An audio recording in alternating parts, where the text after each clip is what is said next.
अब नहले पर दहला मारा कुछ पॉलिसीज ने भी कुछ चेंजेस हुए हैं जिसका असर इलेक्ट्रिक टू व्हीलर मार्केट पर पड़ा। जैसे गुड्स एंड सर्विसेज टैक्स की रेट्स बदली थी सितंबर में। जीएसटी काउंसिल ने आईस यानी इंटरनल कंबशन इंजन वाले टू व्हीलर्स पर जीएसटी रेट को 28% से कम करके 18% कर दिया। इससे ट्रेडिशनल टू व्हीलर्स अब लगभग 7,500 तक सस्ते हो गए। यामाहा, टीवीएस, बजाज ऑटो और रॉयल एनफील्ड सभी ने अनाउंस किया कि वो इस जीएसटी कट के पूरे बेनिफिट को कस्टमर तक पहुंचाएंगे।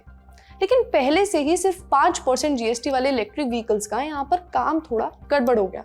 सितंबर वाले रेट कट में इसे नहीं बदला गया। ऐसे में जब आइस टू व्हीलर्स की जीएसटी 18% हो गई तो ईवी और आइस के दामों के बीच फासला कम हो गया। इसको ऐसे समझिए कि जहां पहले 1 लाख की कोई ट्रेडिशनल बाइक थी उसमें 28,000 का जीएसटी लग रहा था, अब 18,000 लगेगा, 10,000 की सेविंग। जबकि ईवीज पर पहले से ही केवल 5,000 जीएसटी लग रहा था।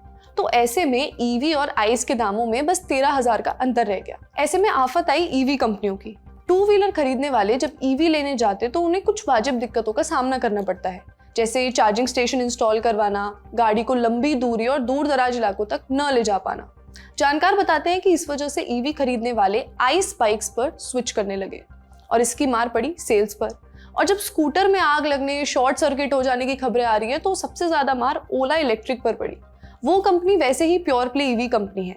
जब ट्रेडिशनल बाइक सस्ती हो रही हैं तो कस्टमर के लिए फैसला ज्यादा मुश्किल हो गया है, खासकर जब ईवीज की सर्विस क्वालिटी और रिलायबिलिटी दोनों पर सवाल खड़े हों। अगर आउटलुक की बात करें तो ओला वालों ने खुद ही अपना सेल्स टारगेट छोटा कर दिया है। वो पहले 3,25,000 से 3,75,000 यूनिट हर साल बेचना चाहते थे। अब खुद का टारगेट उन्होंने 2,21,000 यूनिट्स का कर दिया है। और जुलाई, अगस्त, सितंबर वाले 3 महीनों के क्वार्टर में कंपनी का ऑपरेटिंग रेवेन्यू 43% गिरकर 690 करोड़ रह गया, जो पिछले साल 1,224 करोड़ था।